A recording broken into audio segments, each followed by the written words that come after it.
ध्यानाभ्यास के लिए कृपया अपने नेत्रों को बंद कर लीजिए।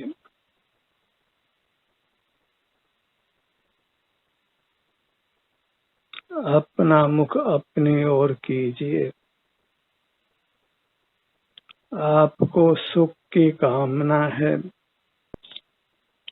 उस सुख की तलाश करिए कि वह कहाँ मिलता है, किसमें होता है।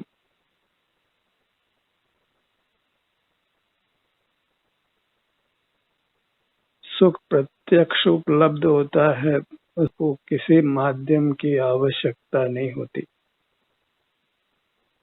सुख हमारा स्वरूप है, हमको होता है, हम में होता है, तो अपने में ही सुख को तलाशिए।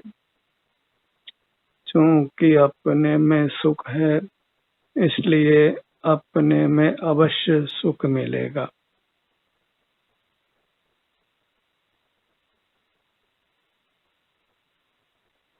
अपने लक्ष्य को भूलना नहीं है।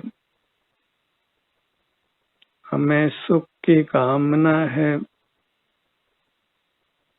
इसको सतत याद रखिए। सुख पाने का ही प्रयत्न करना है। तो सुख कहाँ है, किसमें है, किसको होता है, इन सब प्रश्नों का हल ढूंढिए। सुख की वार्ता करिए। अन्य किसी की वार्ता करने से कुछ लाभ नहीं है। अन्य सब वार्ता विकथा है, दुख का ही कारण है।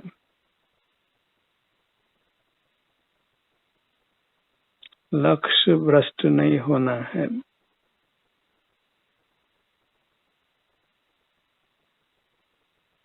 सुख हमारा स्वरूप है, हम में ही होता है, जड़ पदार्थों में नहीं होता है। तो जड़ पदार्थों में सुख का अनुसंधान नहीं करना है। अन्य जीवों को सुख होता है, लेकिन उसका अनुभव हमको नहीं होता है। तो अन्य जीवों में भी सुख को नहीं तलाशना है। जब जड़ पदार्थों को छोड़ देते हैं, अन्य जीवों को भी छोड़ देते हैं, तो शेष आप ही रहता है और आप में सुख होता है। आप सुख स्वभावी हैं, तो अपने से युक्त रहकर सुख को भोगिए। इतना ही मोक्ष का मार्ग है। अपना विस्तार सिर से पैरों तक सुख का बना हुआ है, तो इसके किसी भाग से युक्त होकर सुख को भोगिए। अपने सुख के कामना की पूर्ति कीजिए। बिना सुख के नहीं रहना है, निरंतर सुख भोगते हुए ही रहना है। सुख का स्थल सिर से पैरों तक है, तो यही निरंतर जुड़कर रहना है और निरंतर सुख का पान करते हुए रहना है। अनादि के सुख की इच्छा की पूर्ति करिए। निरंतर सुख ही भोगिए। बिना सुख के नहीं रहना है, एक पल भी नहीं रहना है। एक पल भी अपनी मुद्रा से जुड़े बिना नहीं रहना है।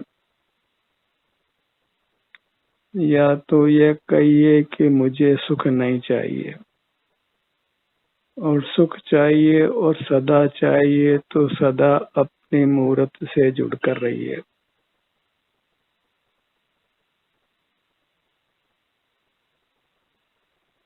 चाह की पूर्ति में लगिए। वह चाह वृथा है जिसकी पूर्ति के लिए प्रयत्न नहीं हो।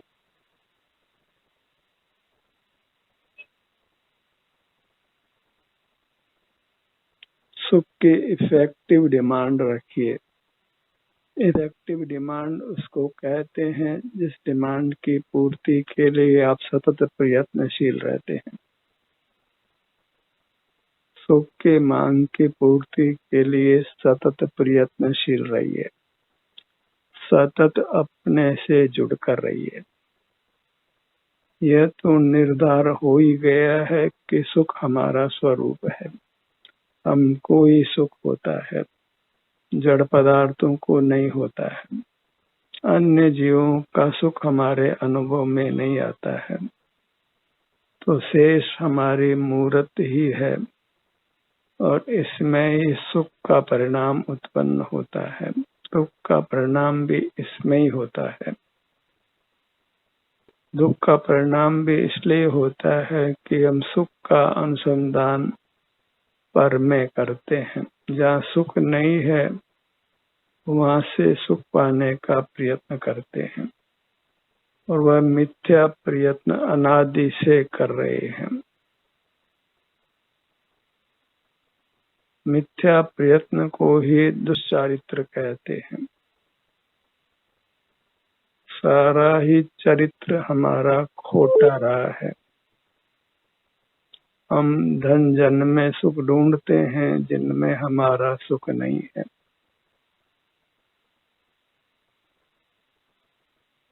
हम रॉन्ग नंबर डायल कर रहे हैं। सही नंबर डायल करें तो अवश्य ही इच्छित व्यक्ति से बात होती है। ऐसे ही सुख के लिए हम सही स्थल पर जाएं तो निश्चित ही हम सुख का अनुभव करते हैं। इसमें कुछ भी संशय नहीं है।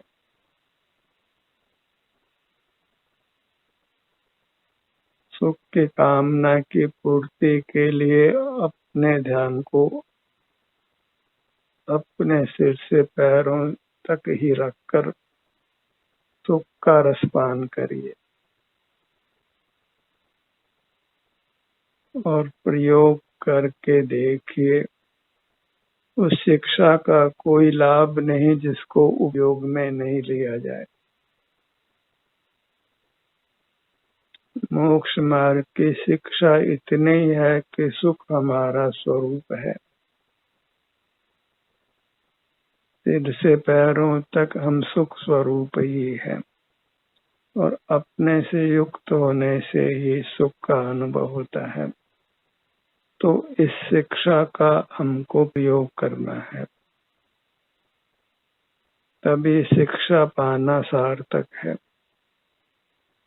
और यही शिक्षा यथार्थ है क्योंकि ये हमें दुखों से मुक्त कर सुख का अनुभव कराती है। तो अपने से युक्त रहकर सुख का रसपान करिए। मिथ्या प्रयत्न नहीं करने हैं।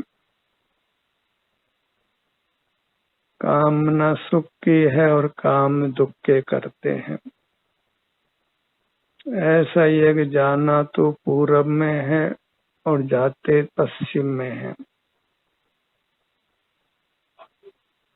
तो भला सुख नहीं मिलकर दुख ही होना है। क्यों मूर्त शरीर बंधा है, क्यों हम बीमार पड़ते हैं, क्यों भूख प्यास लगती है, क्यों सर्दी गर्मी लगती है, क्यों मरण होता है। इस सब का हेतु यही है कि सुख की तलाश गलत स्थान पर हो रही है, गलत पदार्थ में हो रही है। अपनी काया में सुख नहीं ढूंढ कर पर की काया में ढूंढ रहे हैं। अचेतन की काया में ढूंढ रहे हैं और अचेतन की काया में सुख बिल्कुल नहीं है।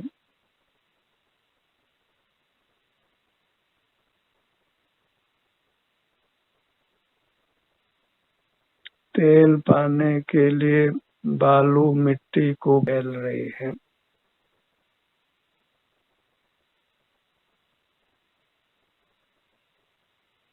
खरीदना स्वर्ण है और सब्जी के बाजार में जा रहे हैं, तो वह सब पागलपन ही है। अपना मुख अपनी ओर नहीं रख के पर की ओर रख रहे हैं, सो वह हमारा पागलपन ही है। और हमें अपने पागलपन की ही खबर नहीं है। कोई पागल ये नहीं जानता कि मैं पागल हूँ, तभी वह पागल कहलाता है।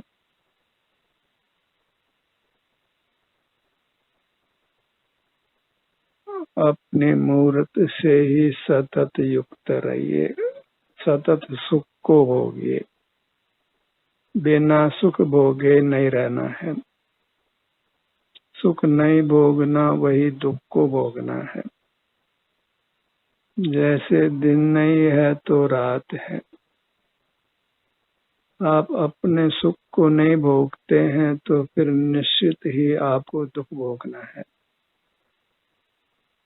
तो आपकी सुख की मनोकामना की पूर्ति तो नहीं होगी, अपितु दुख का भोग होगा। और दुख को कौन चाहता है? पर काम हम दुख के ही कर रहे हैं।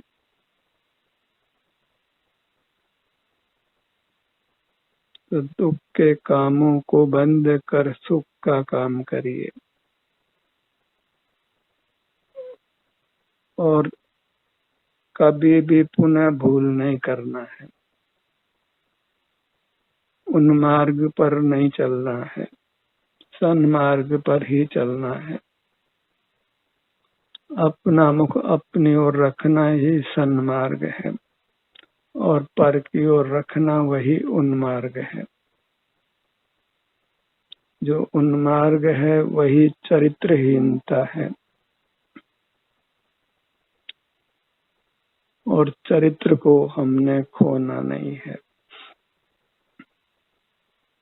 जहाँ चरित्र खो गया वहाँ स्वास्थ्य खो गया, सुख खो गया।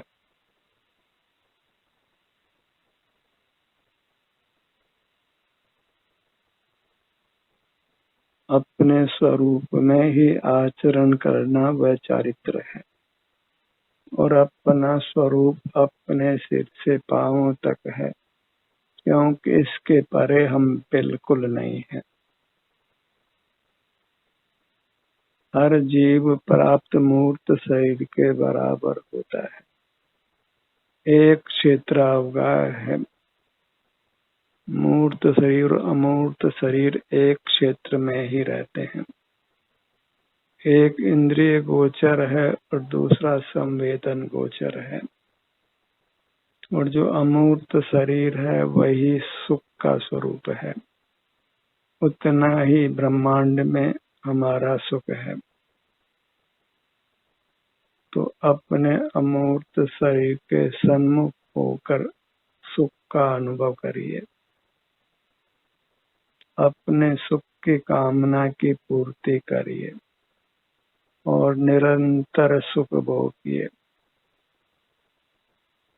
एक समय का अंतराल भी अच्छा नहीं है। निरंतर अपने सन्मुख रहिए, फिर निरंतर आपको सुख ही होगा, दुख बिल्कुल नहीं होगा। और एक विशेष बात यह है कि जब हम अपना मुख अपनी ओर रखने का प्रयत्न करते हैं, तो जब सकल कर्मों का क्षय हो जाता है, तो अपना मुख अपनी ओर करने का प्रयत्न भी नहीं करना पड़ता है। स्वतः ही सर्वांग में सुख का अनुभव होता है। स्वर्ण पाषाण को तपाने पर जब अशुद्धि अलग हो जाती है, तो फिर तपाना नहीं पड़ता है। फिर स्वर्ण स्वतः ही कांतिमान और पीला रहता है। तो जो जड़ धातुओं के बारे में नियम है वही अपनी चैतन्य धातु के बारे में नियम है। और हम ध्यानाग्नि से तपते हैं। अपना मुख अपनी ओर रखने से ही हम तपते हैं। कर्म पृथक होता है और हमारा शुद्ध अमूर्त स्वरूप प्रकट होता है। और जहाँ फिर मूर्त का बंधन नहीं है, वहाँ स्वतः ही निरंतर सुख का परिणाम होता है, सुख का अनुभव होता है। तो मोक्ष मार्ग इतना ही है कि अपना मुख अपनी ओर करके आप सुख का अनुभव करें। अपनी ओर मुख करने पर सुख का ही अनुभव होता है। ये अलग बात है कि प्राथमिक अवस्था में अल्प सुख होता है, जिसको हम पहचान नहीं पाते हैं। तो थोड़ा अपने सन्मुख ठहरिए, तो फिर विशेष सुख होगा जिसको आप पहचान भी पाएंगे। प्रगट ही आपको सुख का आस्वादन होगा और फिर उसको निरंतरता दीजिए, निरंतर सुख का आस्वादन कीजिए। फिर जगत के सन्मुख नहीं रहना है, क्योंकि जगत के सन्मुख रहना ही कुशील है। कब तक कुशील का सेवन करना है, कब तक चरित्रहीन रहना है, कब तक पागल रहना है। अपने में अनुपस्थित रहना, एब्सेंट माइंडेड रहना, वही पागलपन है। और अपने में ही उपस्थित रहना, प्रेजेंट माइंडेड होना, वही स्वस्थ होना है, सुखी रहना है। और जब अपना मुख अपनी ओर रखते हैं तो फिर वास्तव में अंतर यात्रा करने के लिए किसी निर्देश की आवश्यकता भी नहीं होती है। फिर स्वतः ही आप अपने विभिन्न भागों में विचरण करते हैं और इस प्रकार मोक्ष मार्ग सुलभ हो जाता है। जो अनादि से दुर्लभ था, वह अब अत्यंत सुलभ हो जाता है।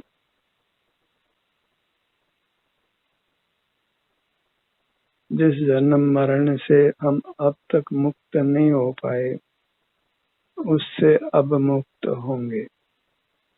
जिस परमात्म दशा को अब तक नहीं प्राप्त कर पाए, उस परमात्म दशा को हम प्राप्त करेंगे। जिस उत्तम अविनाशी सुख को हमने आज तक नहीं भोगा, उसको अब भोगेंगे। और जिन दुखों को हम अनादि से भोगते आए हैं, उन सब से हम मुक्त रहेंगे। फिर कुछ भी पुरुषार्थ भी नहीं करना है, न धर्म का, न अर्थ का, न काम का, न मोक्ष का। क्योंकि पुरुषार्थ का फल प्रकट होने के बाद फिर पुरुषार्थ की आवश्यकता नहीं रहती है।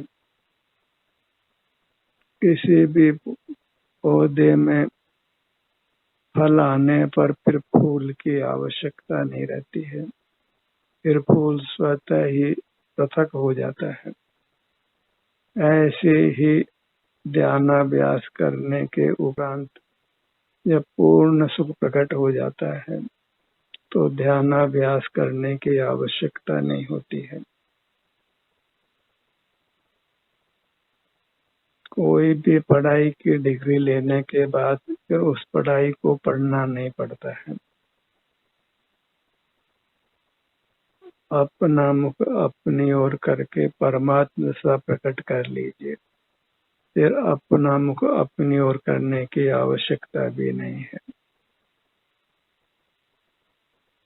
अपने मूर्त को निरंतर लक्ष्य में रखिए। अपनी मूर्त से विमुख नहीं रहना है, क्योंकि वही सुख से विमुख रहना है।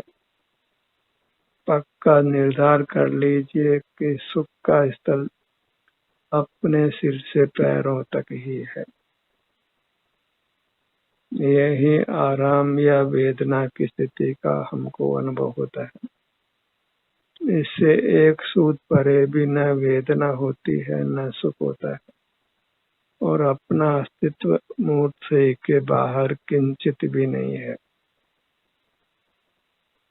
तो अपनी मर्यादा अपना शरीर है, उसी में निवास करना वही मर्यादा पुरुषोत्तम होना है, महापुरुष होना है, भगवान होना है।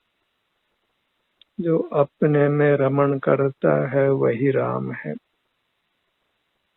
जो इंद्रियों पर विजय प्राप्त करता है वही जिनेंद्र है। जो अपने सन्मुख होकर सुख को भोगता है वही शिव स्वरूप है। शिव अर्थात सुख अथवा मोक्ष। तो अपने सन्मुख जो हुआ वही मुक्त हुआ, शिव को पा गया, मोक्ष को पा गया, परमानंद को पा गया। उसने अपने दुखों से रक्षा की है, इसलिए वही विष्णु हो गया। सर्व दुखों का उसी ने नाश करने से वह महेश हो गया। अपने ब्रह्म में लीन होने से वह ब्रह्मा हो गया। सब उत्तम नाम हमारे हैं,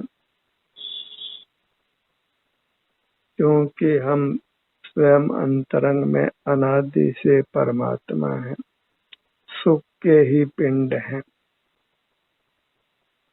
सर्वांग सुख का ही बना हुआ हमारा अमूर्त शरीर है। हमारा एक भी ऐसा प्रदेश नहीं है जो सुख स्वरूप नहीं हो।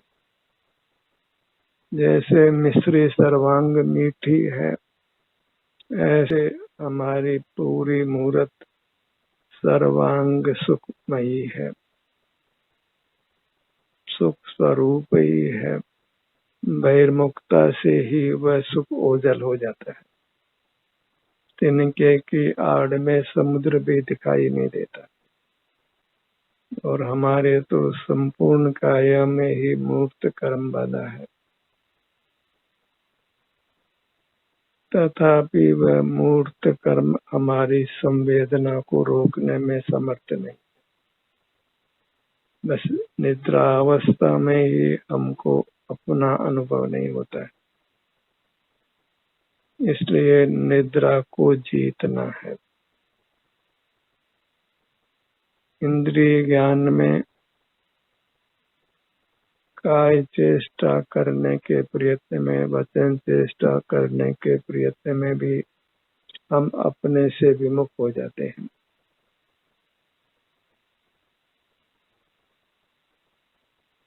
तो सब विपरीत चर्या को छोड़कर अपने सन्मुख रहिए, सुख के स्थल के सीधे सामने रहिए और सुख का भोग करिए। समझदार को इशारा ही काफी है, और उस इशारे पर उसको चल पड़ना है।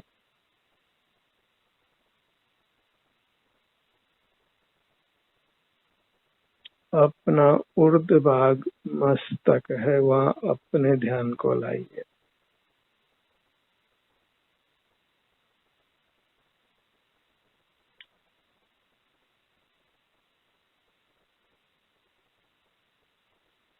सुख का नीचे का भाग पगतली है, वहाँ अपने ध्यान को लाइए।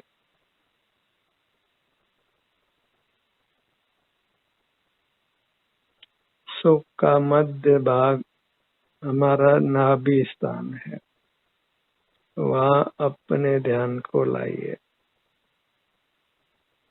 सिर से पैरों तक इतना ही आनंद लोक है। इतनी ही मोक्षपुरी है, इतने में ही सुख का परिणाम उपलब्ध होता है।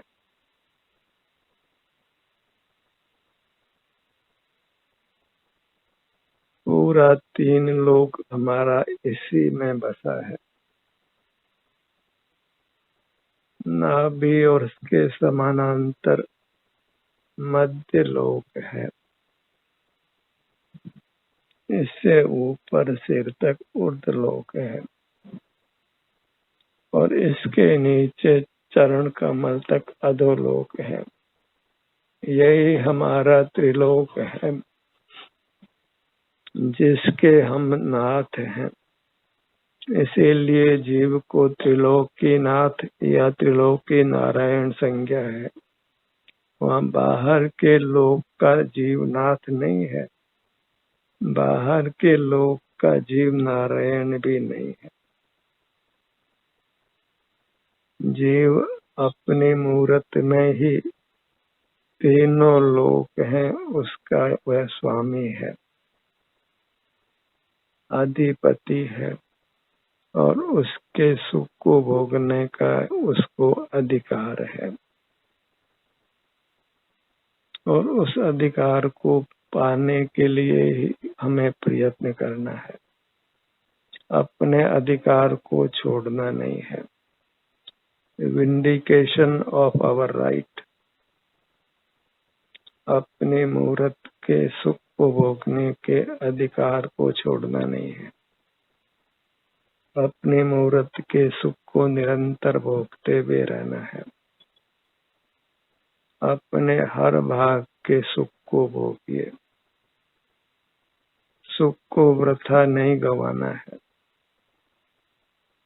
सिर से पैरों तक हर भाग का संवेदन करिए, कोई छोटे से छोटा भाग भी संवेदन से रहित नहीं हो। और ये सुख ऐसा है जिसको भोगने से सुख में किंचित भी कमी नहीं आती है। ऐसा ये हमारा अद्भुत स्वरूप है। इतना विशेष है कि यदि इस सुख को नहीं भोगते हैं तो यह सुख अनुभव में भी नहीं आता है। बिना भोगे फिर यह घटता ही जाता है और भोगे तो प्रकट होकर बढ़ता हुआ असीम हो जाता है। अपने सुख को भोगने में हम अनंत सुख को पाते हैं और इसको नहीं भोगे तो वचन अगोचर दुख को पाते हैं। अपना मुख अपनी ओर करने पर वचन अगोचर सुख है और जगत की ओर करने पर वचन अगोचर दुख है।